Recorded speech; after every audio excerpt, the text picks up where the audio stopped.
Jedi utilise la force pour la connaissance et la défense. Jamais. Ce sont des clients très importants, ils ne peuvent pas attendre. Eh ben, ils vont apprendre. Nous avons juré de protéger jusqu'à la mort la pierre du temps. Et j'ai juré de plus manger de glace, mais pareil qu'on a créé un parfum pour moi. Ah, ça nous botte tous de t'entendre dire ça. Il faut avouer que voir Johnny massacrer un nazi, c'est presque aussi chouette que d'aller au cinoche. Bienvenue dans ce nouvel épisode de LCDS. LCDS, c'est le format critique de la nuit des sorties, où on analyse un film ou une série. Et pour ce faire, je suis comme d'habitude en compagnie de Al. Bonsoir Al. Bonsoir Ista, comment ça va? Bah ça va bien. Et toi, comment vas-tu? Ouais, bah ça va, écoute. Petit week-end sympathique, j'ai vu pas mal d'amis et j'ai raté du catch, voilà. Avec une ambiance de folie, ouais. C'est ça, j'ai même un ami qui du coup m'a envoyé des vidéos, il était là-bas et j'ai le seum du coup. J'ai le seum, voilà. En plus on va parler de cascade aujourd'hui, bah voilà, nous on est fans de catch. C'est vrai, et on va peut-être même... La WWE a un lien avec ce film aussi. Très lointain, mais très léger, mais effectivement. Bon, voilà, on parle de catch à chaque fois maintenant, depuis un mois, je crois. Parce que c'est devenu un gros truc, surtout là en France. Donc, si vous avez suivi un petit peu là, voilà, les événements, il y a eu un événement. Et les Français ont été plutôt chauds, parce que les Américains, ils ont été choqués de voir qu'on mettait l'ambiance. Et donc, le catch va peut-être... s'expandre en France, qui sait. Donc voilà, nous on est contents en tant que fans de catch. Bah oui, ça fait plaisir. Ça fait plaisir, on aimerait bien voir plus de catch près de la maison. Comme ça, on va voir, ce serait cool. C'est ça. Mais trêve de catcherie, on va parler d'une affiche assez sympathique. Ryan Gosling, voilà, en main event d'aujourd'hui. On va parler de quoi, Ista? On va parler de The Fall Guy. The Fall Guy. De David Leitch. C'est ça, David. Je sais pas comment dire son nom. Mais The Fall Guy, c'est quoi Ista à la base? Parce que je crois que c'est une série télé. Oui, à la base c'est une série télé qui s'appelait c'est l'homme qui tombe à pic, il me semble. C'est ça, l'homme qui tombe à pic. T'avais déjà vu des épisodes, toi? Non, mais je connaissais de réputation. Je crois pas avoir vu des épisodes en vrai, ou je m'en souviens pas, mais peut-être très jeune. Parce que je connaissais un peu de réputation et tout. Je pense que mes parents, ils ont vu ça quand ils étaient plus jeunes. Mais moi, c'est dans les années 80 après, donc ça date. Hein. Bah ouais, moi, je me souviens pas trop de cette série. Hein. Non, je connais pas. En plus, c'est marrant parce que le film est pas du tout vendu sur le fait que c'est une adaptation en fait de ça, parce que je crois que les fans, bon voilà, c'était une série. C'était l'acteur principal, c'était Lee Majors, donc qui avait fait L'homme qui valait 3 milliards. Ou un truc comme ça, que je sais plus quoi. Donc toutes ces séries d'action qu'il y avait dans les années 80 quoi, qu'on sûrement très mal vieilli, mais je sais qu'il y a des gros fans de ces films séries là.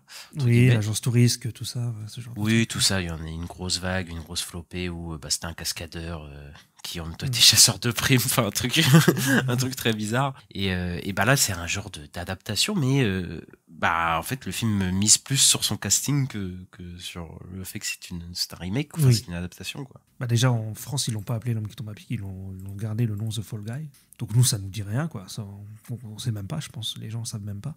Je crois pas que c'était si big que ça en France, parce que l'homme qui valait 3 milliards, tout ça, ouais, mais l'homme qui tombe à pic, je crois pas que c'était aussi connu. D'accord. Je sais pas, mais moi je connaissais, hein, donc je sais pas. Ok, non, mais parce que tu sais, moi des séries d'action des années 80, j'en ai entendu 50 000, tu vois, mais celui-là, j'avais pas vraiment. Tu vois, l'homme qui tombe à pic, c'était pas un truc qui revenait souvent, tu vois. C'est parce que je suis plus vieux que toi, donc. Voilà. Oui, peut-être, tu vois, mais en tout cas, c'est pas un truc que moi j'ai entendu.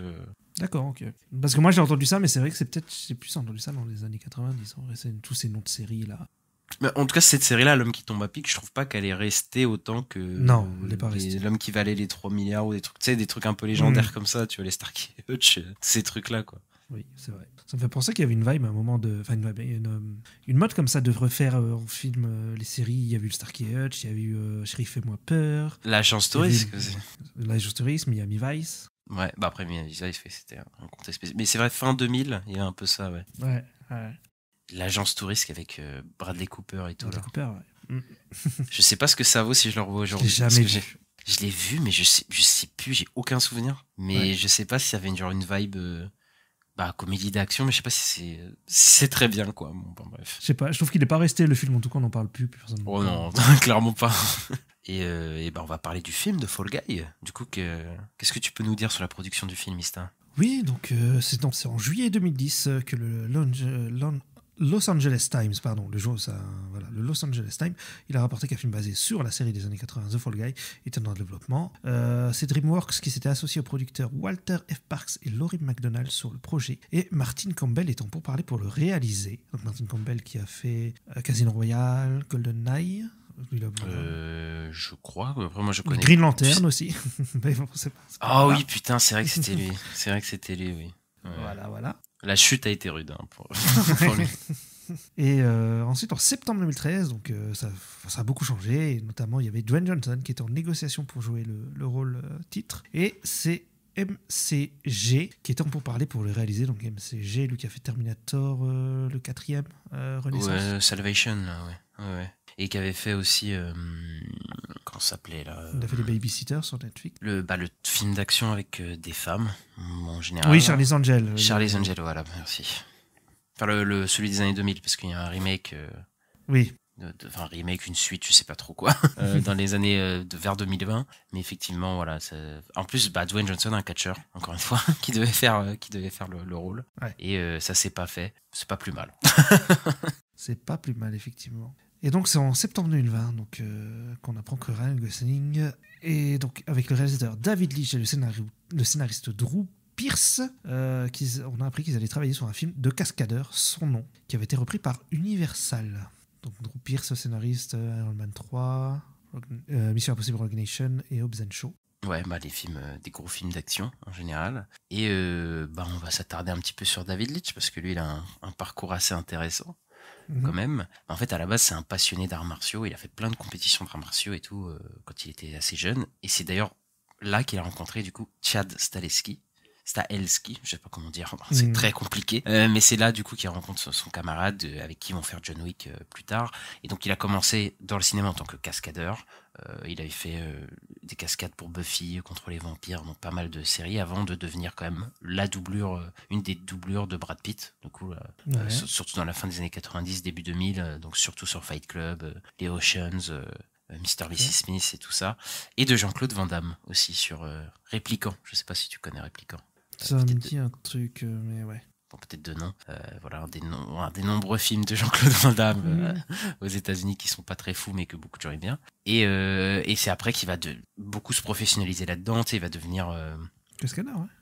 Oui, non, mais il est réalisateur de seconde équipe. Oui, coordinateur de cascade, ce genre de choses. Coordinateur de cascade, effectivement aussi. Et du coup, il va être impliqué dans pas mal de films, dans Wolverine, le 2.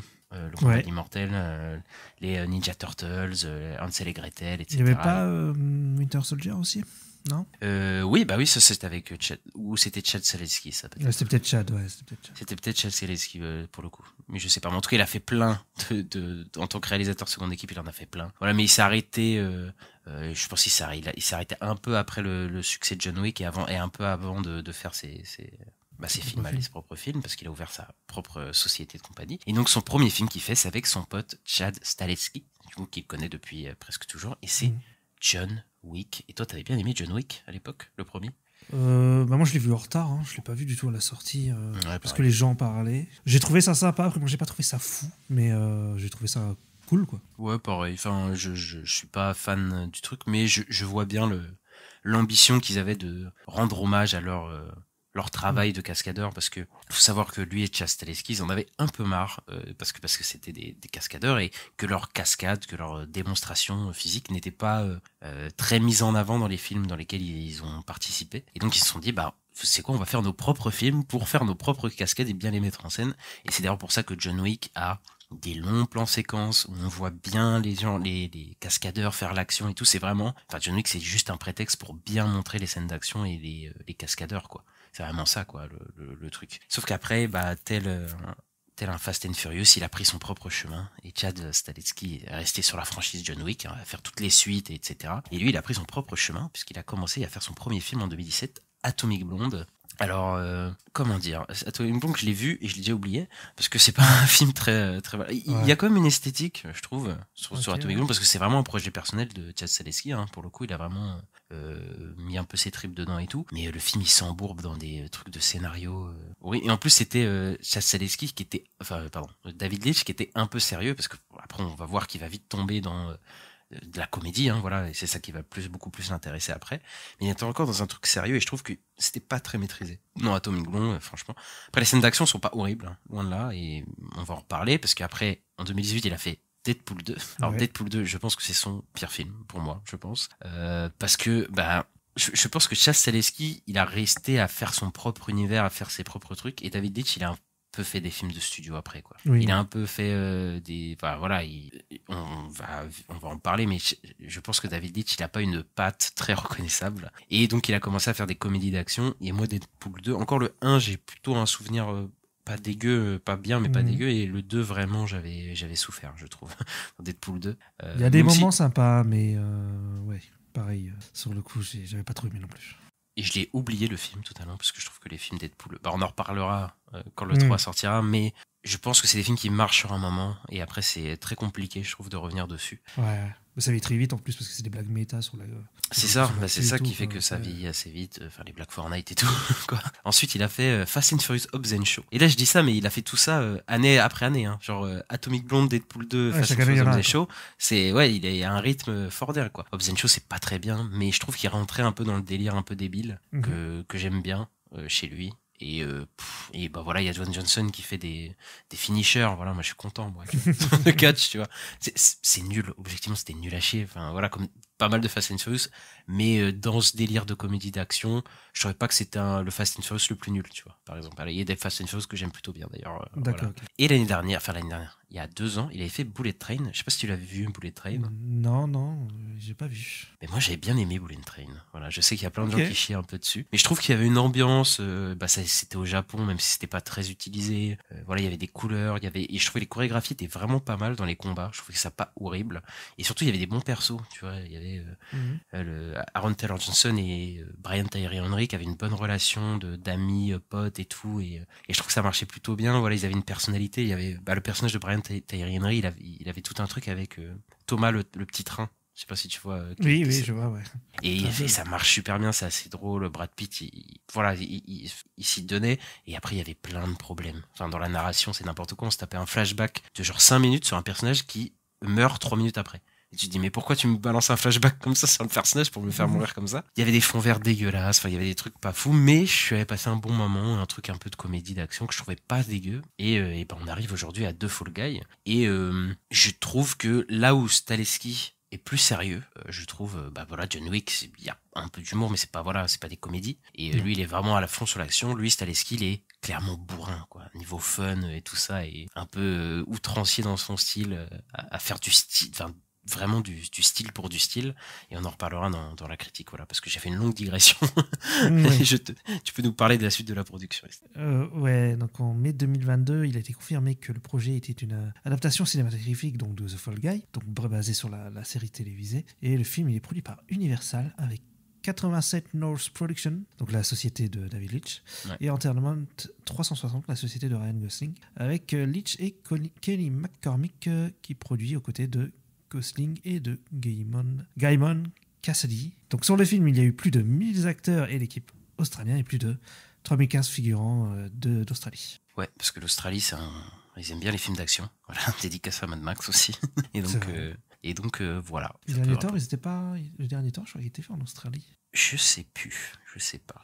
Il me semble, parce que Chris Hemsworth, il avait ramené toute sa famille et tout. Donc, oui, et tout là-bas. Et puis Taika Waititi, il est à Nouvelle-Zélande, je crois qu'il est pas loin. Oui, donc, je crois qu'il est néo-zélandais, ouais. Il me semble, donc voilà. Et la WWE a produit le film, voilà aussi. Accessoirement. Mais ça, c'est peut-être parce que, en fait, je me disais, peut-être parce qu'il y a eu Dwayne Johnson à un moment sur le projet. C'est peut-être ça, et peut-être ils ont été affiliés au projet à un moment, quoi. Mais bon, trêve de bazardage. Ça commence bien. Trêve de bavardage. On va attaquer la critique, Ista. Oui. Mais avant, la bande-annonce. Tu fais quoi après? Tu vas aller te poser sur une plage? Boire des margaritas épicées? Et faire les mauvais choix? Oui.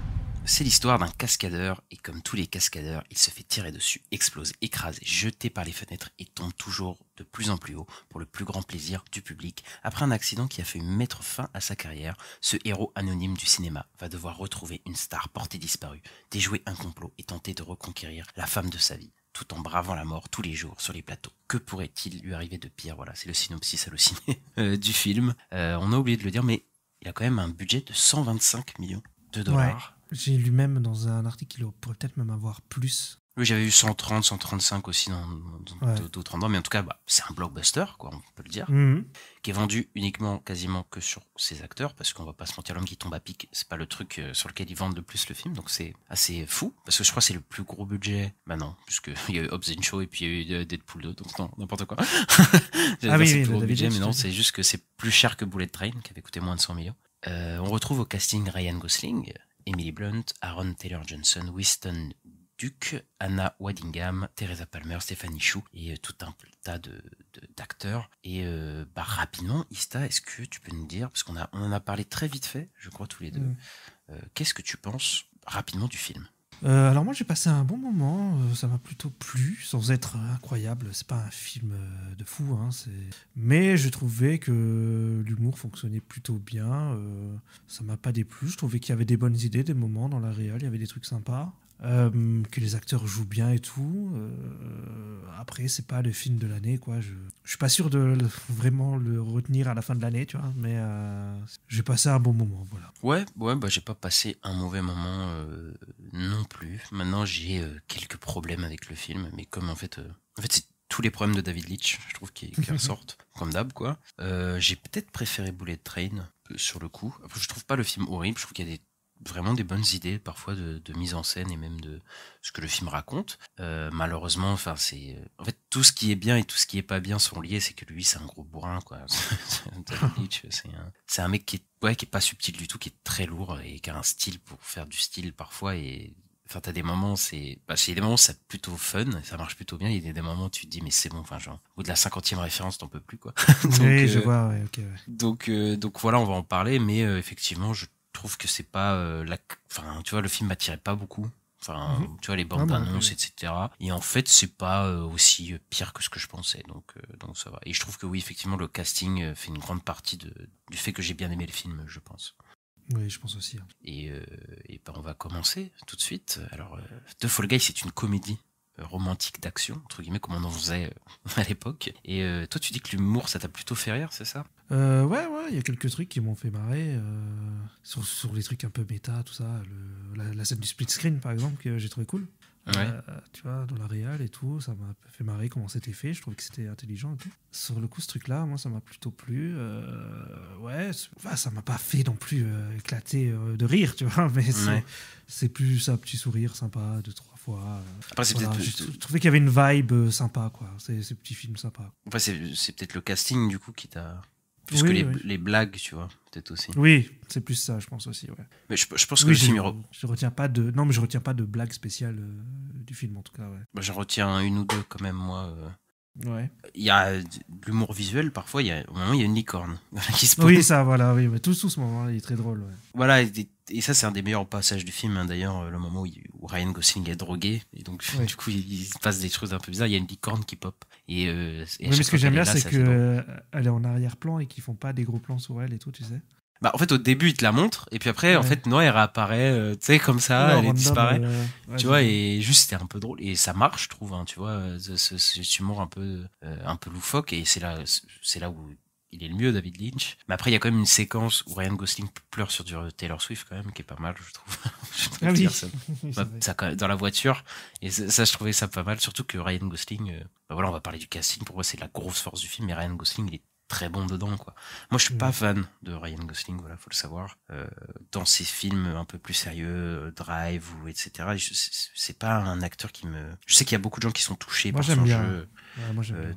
Très monolithique, etc. Moi, je ressens pas grand-chose, mais bon, je sais qu'il y a beaucoup de gens qui ressentent beaucoup de choses quand ils voient Ryan Gosling à l'écran. Mais il y a un truc où je l'aime beaucoup, c'est dans la comédie, moi. Ryan Gosling, j'adore Crazy Stupid Love, par exemple. Je trouve que c'est un film super, et avec lui, il est super drôle. Et une des meilleures comédies d'action, pour le coup, là, qui est bien meilleure que celle-là, c'est The Nice Guys, par exemple, que je trouve vraiment super de Shane Black. Et là, il a vraiment un talent comique, mais vraiment, Ryan Gosling, je trouve que dans la comédie, c'est là où il est le mieux, quoi.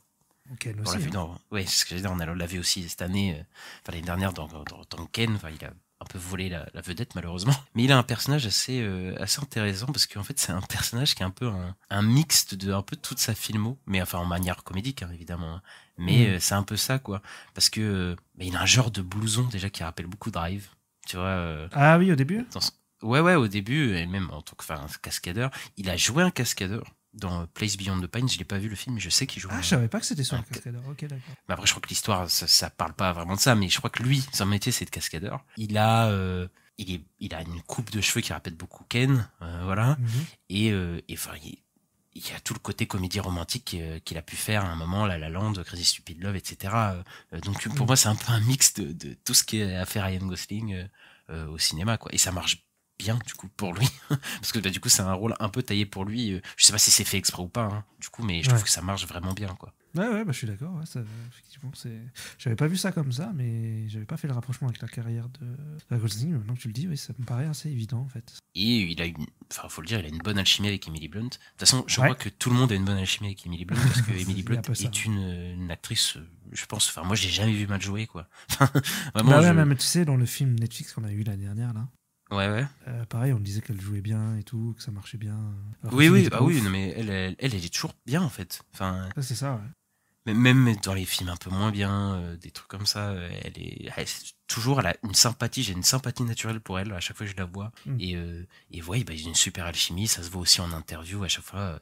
Tu sais, ils sont super drôles, ils ont une super alchimie ensemble, quoi. Et dans le film, comme c'est une histoire d'amour, ça fonctionne, quoi. Surtout que l'histoire d'amour, c'est pas la meilleure histoire d'amour de tous les temps, on va pas se mentir. Mais leur alchimie fait que ça rend le truc un peu vivant, quoi. Moi, j'ai bien aimé que je savais rien du film au début, je savais pas où ça allait aller du tout. Ah, pareil. Hein. Parce que, le film, il y a pas mal d'intrigues, en fait, parce qu'il y a 3 intrigues globalement qui se croisent. T'as une intrigue, c'est un tournage de film, donc Emily Blunt qui essaye de faire un film d'action science-fiction. Il y a une intrigue de romantique, donc Ryan Gosling qui essaye de reconquérir Emily Blunt, et t'as une intrigue d'espionnage à côté où Ryan Gosling doit découvrir ce qui s'est passé avec Aaron Taylor Johnson, etc. Bon, je trouve que là, c'est là où on commence à avoir les problèmes, c'est que les intrigues, elles ont du mal à se répondre entre elles, et il y en a surtout qui disparaissent, il y en a qui ont plus ou moins d'importance, et je pense par exemple, l'intrigue d'espionnage, elle prend clairement le pas sur les autres, à un moment, et le personnage d'Emily Blunt, il en pâtit beaucoup, parce qu'en fait, le gros focus, c'est sur l'espionnage, et en fait, l'espionnage, il y a quasiment que Ryan Gosling qui est impliqué pendant un long moment dessus, et Emily Blunt, elle arrive très tard sur cette intrigue-là, quoi. Ouais, mais ça m'a pas gêné sur le coup, ça m'a pas. Mais oui. Après, c'est vrai que sur le coup, on voit moins. Il y a une bonne partie du film, on la voit moins. Ouais, ou tu sais, tu la vois vite fait en fond, en train de faire des trucs sur tournage, alors que la tension, elle est ailleurs, tu vois. Le mec se fait poursuivre et tout, etc. Il se passe des trucs de fou, et l'autre, elle l'attend, tu vois. Tu te dis, bon, elle est un peu en dehors de l'action, quoi, entre temps, quoi. Et les seconds rôles, tu les as bien aimés? Brian. Non, c'est pas Brian. C'est Winston Duke. Winston Duke, ouais, qu'on avait vu dans Us, notamment. Dans quoi? Ah oui, dans Us, oui. Et puis dans Black Panther aussi. Hein, et dans Black Panther, oui. Après Black Panther, il y a tous les acteurs noirs d'Hollywood.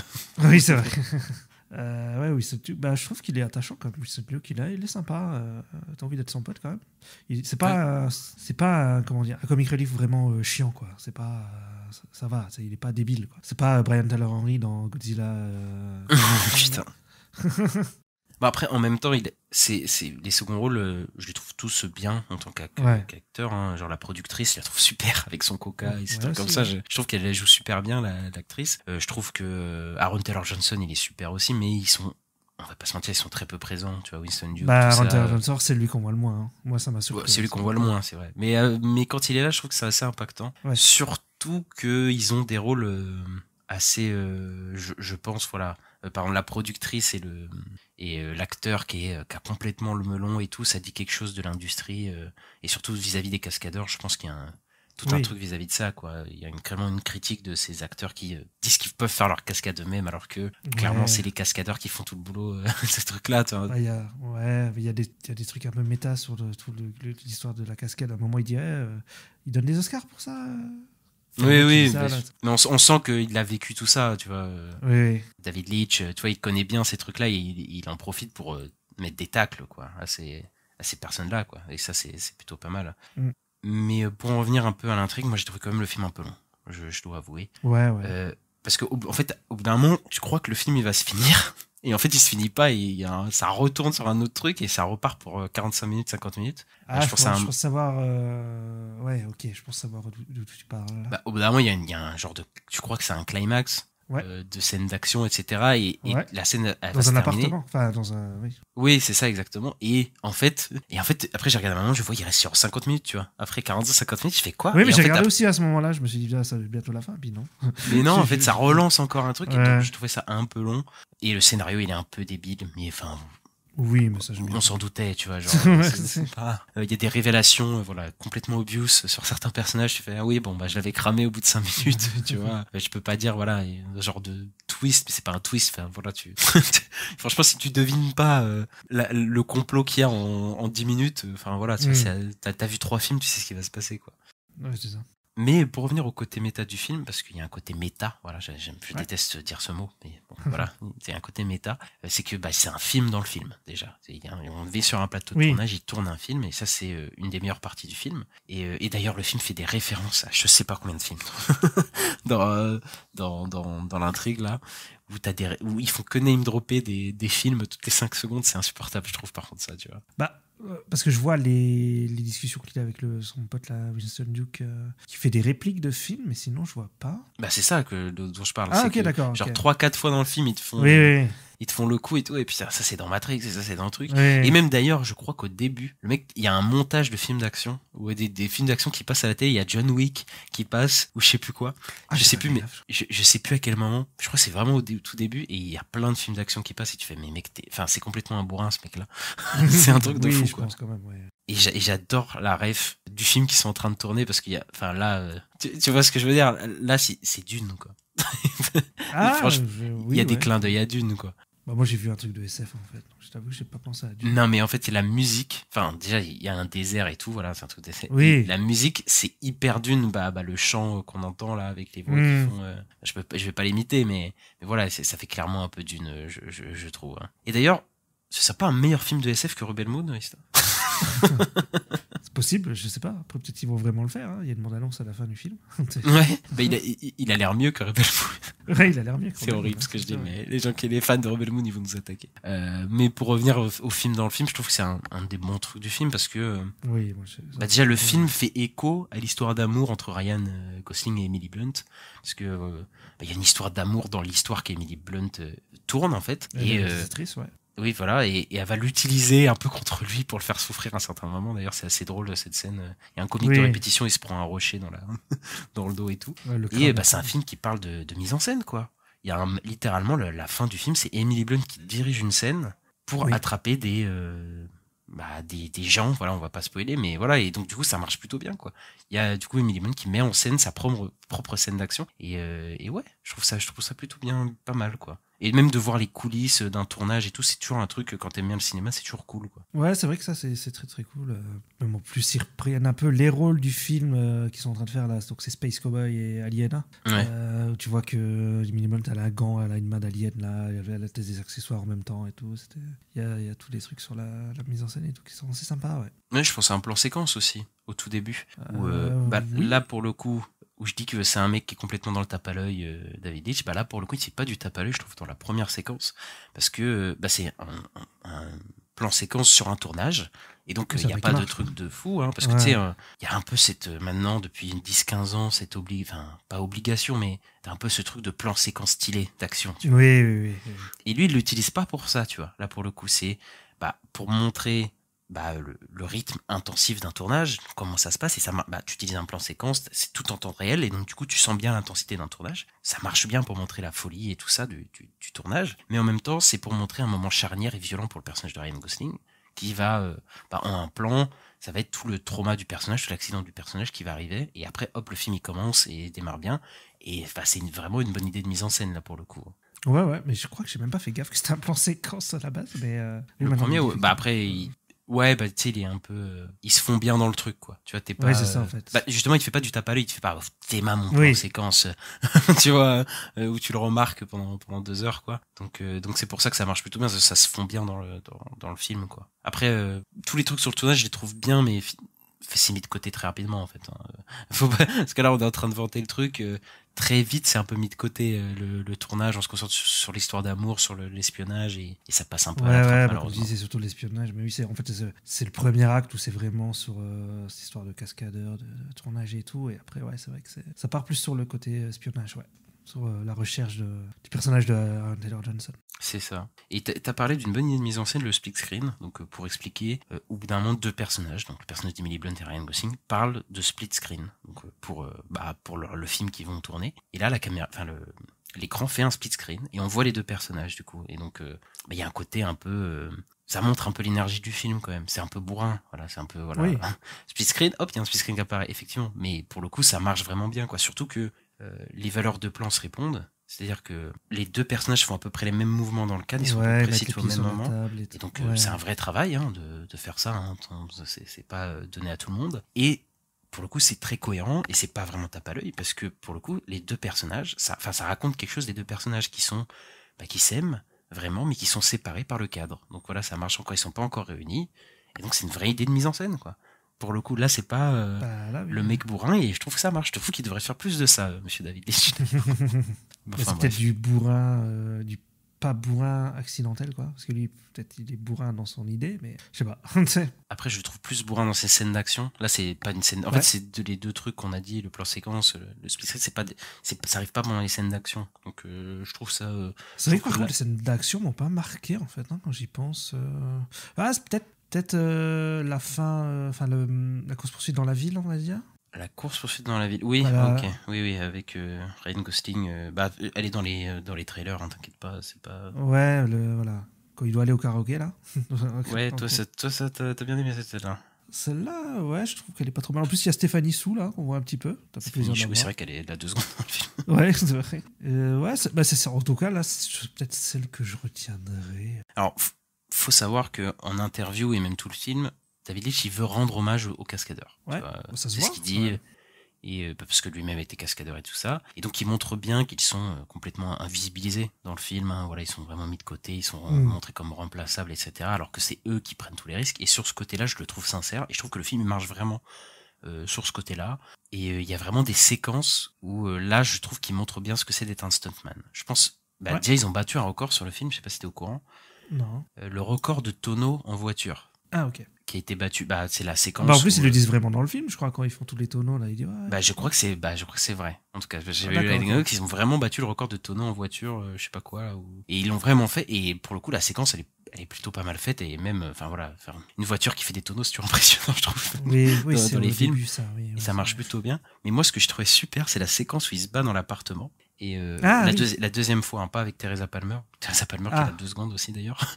Mais la deuxième, elle est bien celle-là, hein, mais la deuxième, elle m'intéresse plus, surtout avant qu'elle arrive, parce qu'en fait, il prépare sa scène. En fait, c'est assez drôle. Il prend un matelas, il le pose, parce qu'il sait qu'il va arriver à devoir se battre. Donc, il prépare sa scène en tant que cascadeur de où est-ce que je vais retomber pour pas me casser la gueule, où est-ce que je peux trouver les bons trucs et tout. Et je trouve que ça marche super bien parce que ça utilise le fait que c'est un stuntman dans des vraies scènes de baston, quoi, où le mec doit vraiment se bastonner, quoi, pour le coup. Oui, je vois la scène dont tu parles, et c'est qu'elle est assez drôle, en plus. C'est vrai que là, c'est à son pote, là, qui envoie des armes, et qui dit, Daniel Day-Lewis, c'est tout.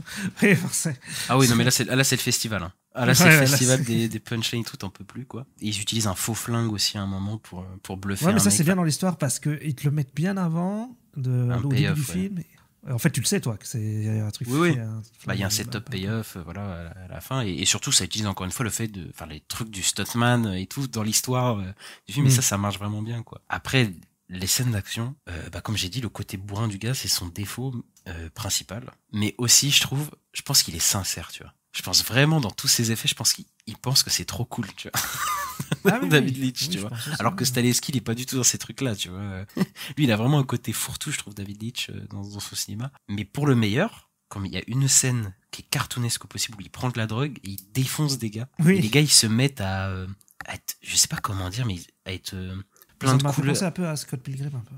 Ah exactement. exactement ça, ouais. Où il commence à avoir des hallucinations et les combats sont complètement cartoonesques. Et là, j'aurais aimé en voir plus, là, par contre, j'avoue. J'aurais aimé voir Ça n'a pas duré longtemps. Ouais. pendant 15 minutes, le mec se bat et que des trucs cartoonesques, quoi.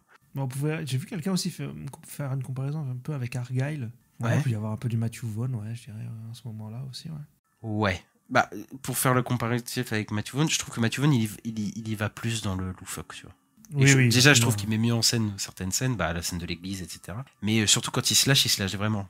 Argyle, je trouve qu'il se lâchait pas assez, à part à la fin, bien sûr. À la fin, ouais. Mais tu vois ce que je veux dire, quand il se lâche vraiment, quoi. Mais ouais, j'aurais aimé en voir un petit peu plus. Mais le principal reproche que j'ai à faire sur les scènes d'action de David Leitch, c'est qu'il y a pas de tension, en fait, dans les scènes d'action. En fait, elles sont purement fun. Oui, tu crois jamais qu'il va mourir.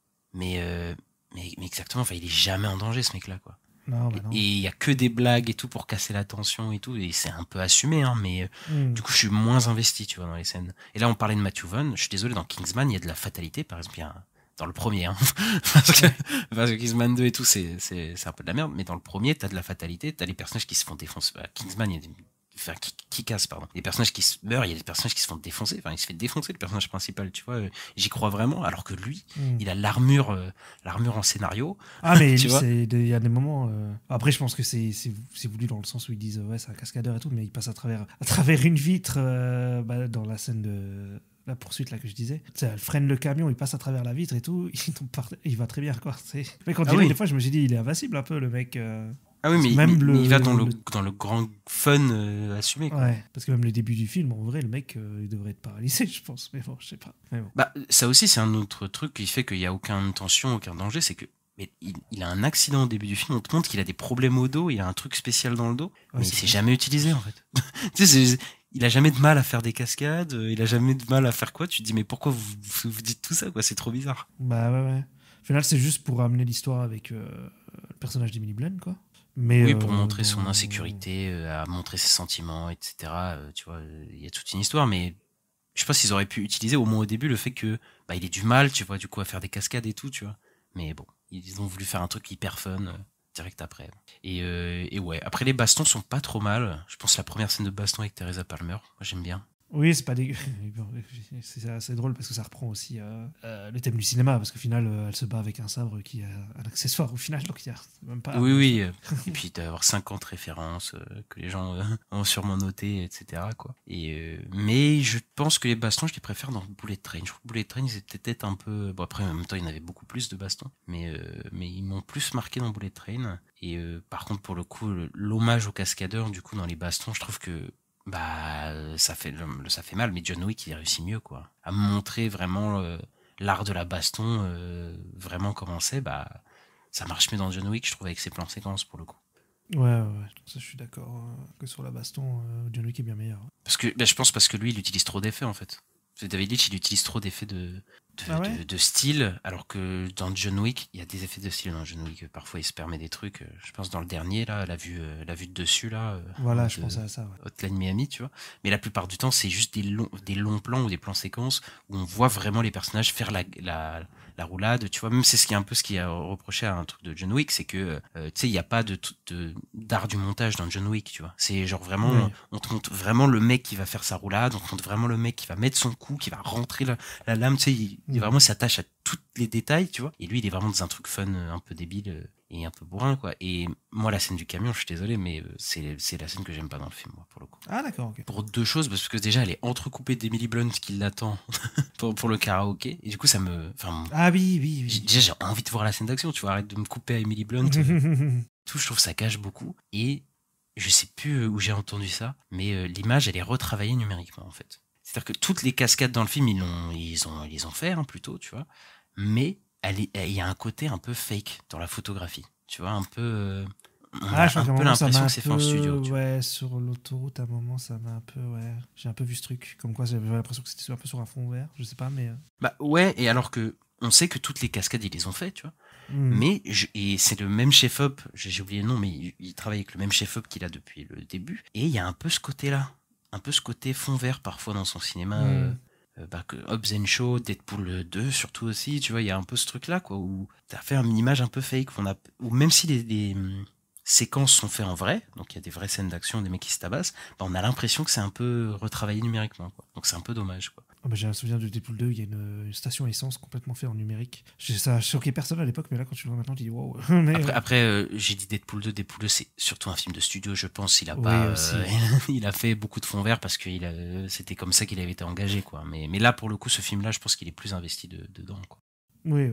Je pense qu'il y a clairement une volonté de faire un film pour les cascadeurs. En vrai, si je serais cascadeur, je pense que je serais quand même content que ce film y sorte, parce qu'il est quand même sur le thème de du cascadeur et tout, il est quand même sympa, quoi. Je pense que oui, c'est réussi à ce niveau-là. Je pense qu'il a bien rendu hommage aux cascadeurs, faut dire.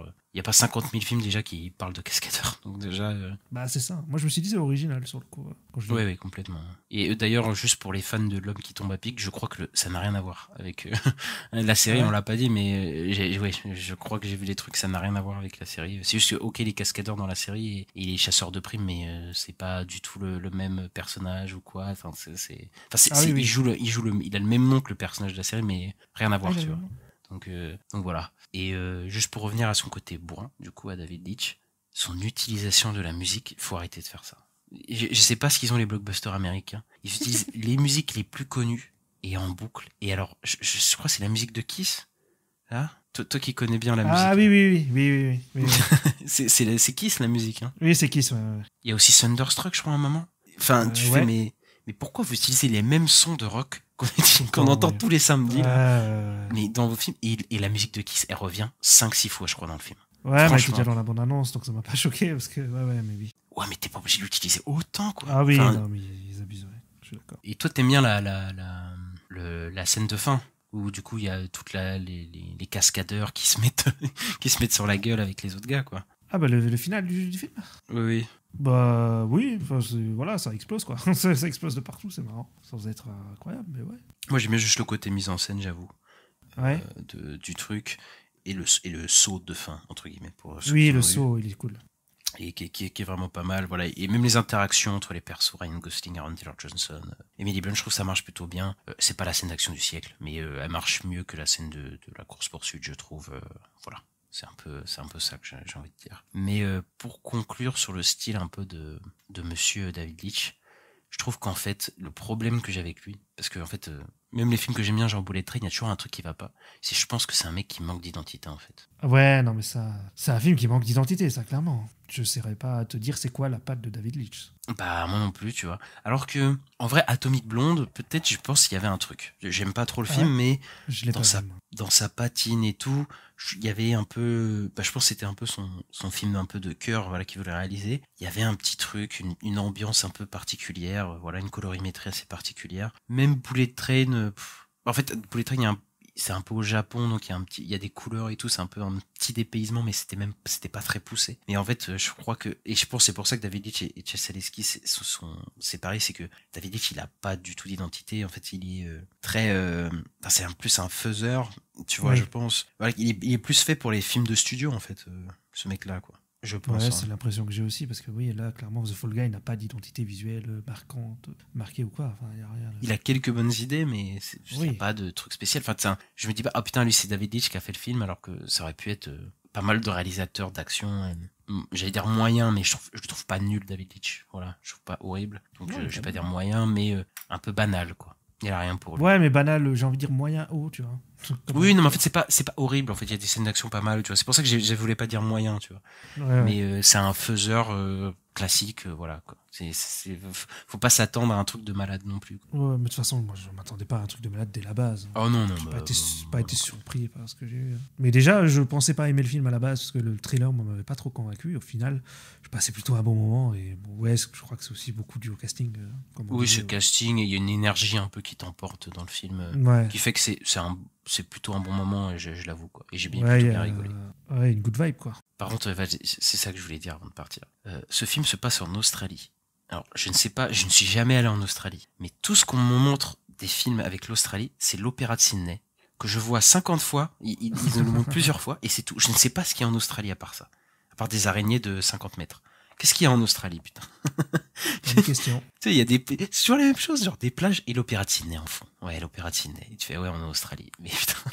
Est-ce qu'il n'y a pas des lieux, des trucs un peu, tu vois, genre, y a rien qui me dit que ça se passe en Australie à part l'opéra en fond, quoi. C'est compliqué, quoi. En fait, là, si tu me l'apprends, parce que moi j'ai cru que ça se passait à New York. Mais non, c'est encore un truc méta dans le film, c'est que le film a vraiment été tourné en Australie, mais le tournage du film est censé se passer en Australie aussi. Donc, oui, ok, ouais. Enfin bref, oui, parce qu'il est logique, vu qu'ils font un truc à la dune, machin, voilà. Il te faut du désert, quoi. Oui. Et il y a un caméo de fin qui est très très bon, voilà. Faut le dire, qui vaut la peine, voilà. Je m'y attendais pas, celui-là. Ouais, bah en fait ils en parlent au moment du film, je croyais que c'était gratuit et là il y a un payoff et tu fais ah ouais putain, ils l'ont fait quoi. Ouais, c'est drôle. Et voilà, moi c'est à peu près tout ce que j'ai à dire. Allez-y, en vrai, si vous avez pas grand chose à faire, voilà, c'est un film d'action qui est pas trop mal, mais ça va pas révolutionner la roue. Si vous êtes fan de cascades, ça peut peut-être vous plaire, voilà, sur l'envers du décor des cascadeurs, etc. Mais c'est pas le film de l'année, quoi. Je partage cet avis. Et ben on en a fini pour aujourd'hui, Ista. Oui. Et bah avant de se quitter, on va parler des sorties de la semaine prochaine. Qu'est-ce qui sort la semaine prochaine, Ista? Ben on a de nouveau la planète des singes, donc il s'appelle la planète des singes, le nouveau royaume. Voilà, retour dans cet univers. Je sais plus combien d'années après, ça fait un moment, mais c'est le début d'une nouvelle trilogie, si j'ai bien compris, avec un nouveau personnage. Tout ça, c'est une centaine d'années après le dernier. Donc, moi, je suis assez curieux parce que j'aime bien cet univers et j'ai envie de voir ce qu'ils vont en faire. Ouais. Bah écoute, c'est plus Matt Reeves, du coup, qui avait fait les deux derniers. La planète des singes, là c'est Wes Ball, donc qui avait fait les labyrinthes, etc. Et donc on verra si le changement se sent, etc. Parce que c'est la dernière trilogie est plutôt aimée quand même du public, et donc on reviendra sûrement dessus la semaine prochaine. Et on a également If ou Blue et compagnie, il me semble, en français. Ouais, c'est ça. Ouais. Le film de John Krasinski, du coup, le mari d'Emily Blunt, donc, du coup, qu'on parlait, c'est assez marrant, et qui parle d'un ami imaginaire, je crois, mais qui prend vie, c'est ça, je crois. Oui, en fait, les If, c'est des, c'est ça, c'est des amis imaginaires, en fait. C'est des imaginary friends. Ça s'appelle If. Et donc, je crois que c'est il y a une petite fille qui voit des gens qui sont morts. non, elle voit des mascottes, des trucs comme ça. Oui, elle voit des animaux imaginaires, quoi. Comme on pouvait s'imaginer quand on était plus jeune, quoi. Et c'est fait par celui qui a fait Sans un bruit, donc c'est assez spécial. Et c'est avec Ryan Reynolds qui fait du Ryan Reynolds, donc je suis très choqué. et voilà. Et ben on va se quitter, Ista. Ouais. On a fait le tour, on va pouvoir partir. Et bah n'hésitez pas à mettre les 5 étoiles, le pouce en l'air selon votre plateforme de streaming, à vous abonner, à mettre les 5 étoiles, à nous suivre sur les réseaux sociaux, @la nuit des sorties sur Twitter, Instagram. Et on vous souhaite une bonne semaine. Voilà. À bientôt. Salut. Salut.